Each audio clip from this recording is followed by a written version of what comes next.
Salam, selamat siang sahabat terkasih.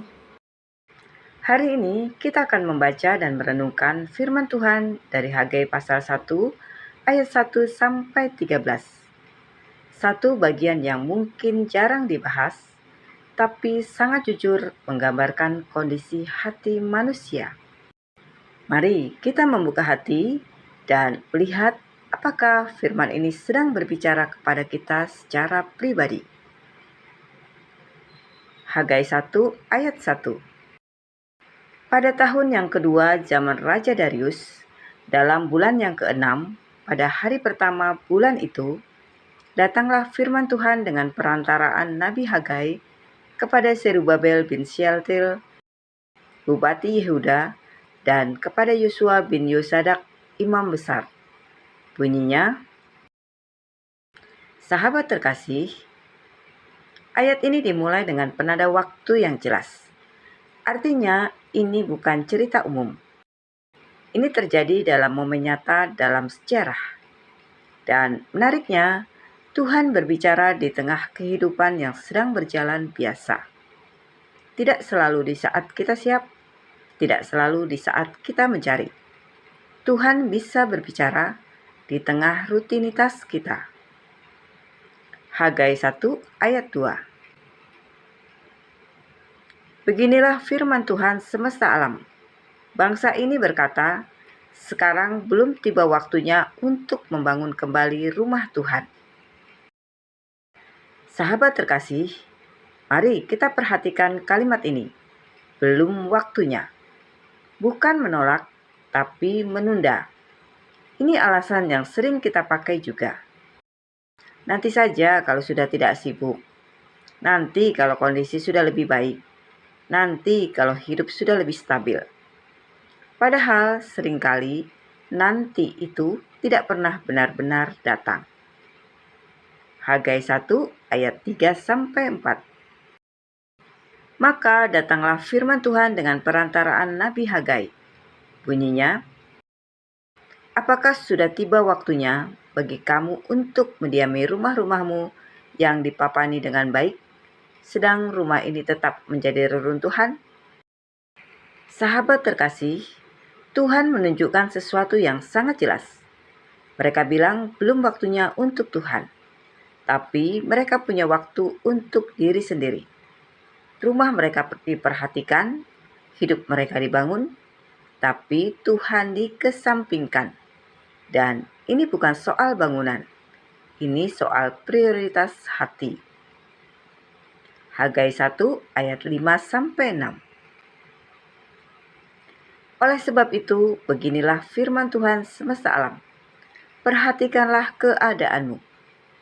Kamu menabur banyak, tetapi membawa pulang hasil sedikit. Kamu makan, tetapi tidak sampai kenyang. Kamu minum, tetapi tidak sampai puas. Kamu berpakaian, tetapi badanmu tidak sampai panas.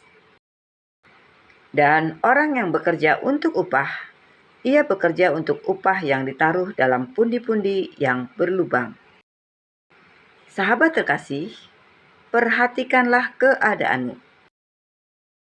Sahabat terkasih, Hagai 1 ayat 5b mengatakan, perhatikanlah keadaanmu. Disinilah kita melihat akibatnya. Usaha banyak, hasil sedikit. Punya sesuatu, tapi tidak memberi rasa cukup. Menjalani hidup, tapi tidak ada rasa lega. Ini bukan kebetulan. Ini adalah akibat dari hidup yang tidak selaras dengan Tuhan. Hagai 1 ayat 7. Beginilah firman Tuhan semesta alam. Perhatikanlah keadaanmu. Sahabat terkasih, ayat 7 mengulang ayat 5. Perhatikanlah keadaanmu. Artinya ini penting. Ini bukan sekedar lewat, tapi sesuatu yang harus benar-benar direnungkan. Karena seringkali kita dengar firman, tapi tidak benar-benar berhenti untuk memikirkannya. Hagai 1 ayat 8. Jadi naiklah ke gunung, bawalah kayu dan bangunlah rumah itu. Maka aku akan berkenan kepadanya dan akan menyatakan kemuliaanku di situ. Firman Tuhan. Sahabat terkasih, setelah menegur, Tuhan memberi arah. Tuhan tidak hanya menunjukkan kesalahan, tapi juga memberi langkah untuk memperbaiki. Artinya, selalu ada kesempatan untuk kembali. Tidak peduli sejauh apa kita sudah berjalan, Tuhan tetap membuka jalan untuk memulai lagi. Hagai 1 ayat 9-11. Kamu mengharapkan banyak, tetapi hasilnya sedikit. Dan ketika kamu membawanya ke rumah, aku menghembuskannya. Oleh karena apa? Demikianlah firman Tuhan semesta alam. Oleh karena rumahku yang tetap menjadi reruntuhan, sedang kamu masing-masing sibuk dengan urusan rumahnya sendiri. Itulah sebabnya langit menahan embunnya dan bumi menahan hasilnya. Dan aku memanggil kekeringan datang ke atas negeri, ke atas gunung-gunung, ke atas gandum, ke atas anggur, ke atas minyak, ke atas segala yang dihasilkan tanah, ke atas manusia dan hewan, dan ke atas segala hasil usaha. Sahabat terkasih, di sini Tuhan menjelaskan sesuatu yang penting. Ada musim di mana apa yang kita usahakan terasa tidak maksimal. Dan Tuhan berkata, oleh karena rumahku tetap menjadi reruntuhan. Artinya, masalahnya bukan pada usaha mereka, tapi pada posisi Tuhan dalam hidup mereka. Bahkan dikatakan, langit menahan embun, bumi menahan hasil. Ini gambaran bahwa segala sesuatu terasa tertahan. Sahabat terkasih, ini bukan tentang Tuhan menghukum, tapi tentang Tuhan menarik perhatian. Kadang Tuhan mengizinkan kita merasakan usaha yang tidak maksimal, hasil yang tidak sesuai, supaya kita berhenti dan kembali melihat arah hidup kita. Hagai 1 ayat 12. Lalu Serubabel bin Shealtiel dan Yosua bin Yosadak, imam besar, dan selebihnya dari bangsa itu mendengarkan suara Tuhan, Allah mereka, dan juga perkataan Nabi Hagai, sesuai dengan apa yang disuruhkan kepadanya oleh Tuhan, Allah mereka. Lalu takutlah bangsa itu kepada Tuhan. Sahabat terkasih, ini bagian yang sangat indah. Mereka tidak membantah, tidak mencari alasan. Mereka mendengar dan merespon. Dan dikatakan mereka menjadi takut akan Tuhan. Bukan takut dalam arti tertekan, tapi sadar Tuhan itu penting dan harus ditempatkan dengan benar.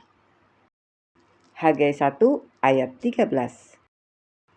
Maka berkatalah Hagai, utusan Tuhan itu, menurut pesan Tuhan kepada bangsa itu, demikian. Aku ini menyertai kamu, demikianlah firman Tuhan. Sahabat terkasih, begitu mereka merespon, Tuhan tidak berkata, kenapa baru sekarang? Tapi Tuhan berkata, aku menyertai kamu. Artinya, saat kita kembali kepada Tuhan, Tuhan tidak menjauh, Tuhan mendekat. Sahabat terkasih, Hagai 1 mengajarkan kita satu hal sederhana tapi dalam. Masalah hidup tidak selalu karena kita kurang berusaha, tapi karena kita berjalan tanpa arah yang benar. Hari ini, mari kita periksa dengan jujur. Apakah Tuhan masih jadi yang utama? Atau hanya bagian kecil dalam hidup kita? Apakah kita membangun hidup tapi melupakan Tuhan? Karena saat Tuhan kembali jadi pusat, hidup mulai berjalan dengan arah yang berbeda. Sahabat terkasih, Mari kita berdoa bersama. Bapa yang Maha Baik, terima kasih untuk firman-Mu hari ini yang mengingatkan kami dengan cara yang jujur. Kami mengakui seringkali kami menunda dan lebih sibuk membangun hidup kami sendiri. Bapa, ampuni kami dan tolong kami untuk kembali. Ajar kami menata hidup kami, menempatkan Engkau di tempat yang benar. Dan kami percaya Engkau menyertai kami. Di dalam nama Tuhan Yesus Kristus, kami berdoa dan mengucap syukur.